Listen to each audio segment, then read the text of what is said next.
नमस्कार दोस्तों, आज की कहानी का शीर्षक है भक्ति की सरलता। एक बार एक साधु थे। उनका ना कोई आश्रम था, ना ही कोई धर्मशाला और ना ही कोई ठिकाना। जहाँ रात होती वहीं ठहर जाते और भिक्षा से जो भी मिलता भगवान का भोग लगाते। वृंदावन की दो गोपियाँ जिन्होंने कभी भगवान के दर्शन नहीं किए, ना ही कभी मंदिर गई, प्रातः दही मक्खन गागर में भरकर ले जाती, बेचती और अपनी गृहस्थी में मगन रहती।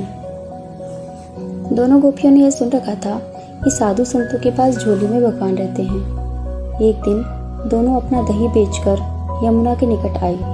वहां देखा कि एक साधु अपनी झोली रखकर संध्या वंदन के लिए स्नान करने गए हैं। झोली एक वृक्ष के नीचे रखी हुई है। कौतूहलवश झोली में भगवान हैं, भगवान कैसे हैं, इस दृष्टि से दोनों ने चुपके से झोली उठाई और सारा सामान बिखेर दिया, पर भगवान नहीं मिले।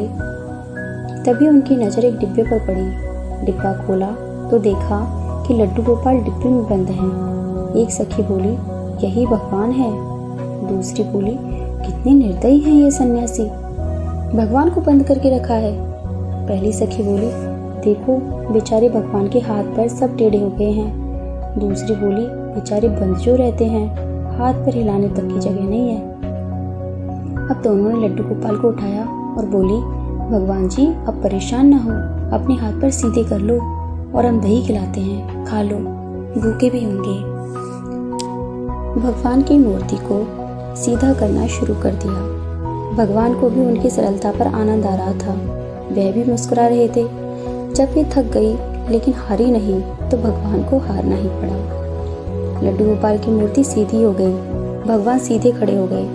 दोनों ने भगवान को नहलाया और दही खिलाया। फिर बोली, अब लेटो, आराम करो। वह सीधी मूर्ति डिब्बे में नहीं जा रही थी। तब तक वह महात्मा जी आ गए। दोनों डरकर भागी। महात्मा जी ने सोचा कि कुछ लेकर भागी हैं। वह उनके पीछे दौड़े भी, लेकिन उन तक पहुंच नहीं पाए। लौटकर झोली देखी तो हतप्रभ रह गए। भगवान लड्डू गोपाल खड़े हंस रहे थे। महात्मा सारी बात समझ गए। वह भगवान के चरणों में गिरकर रोने लगे।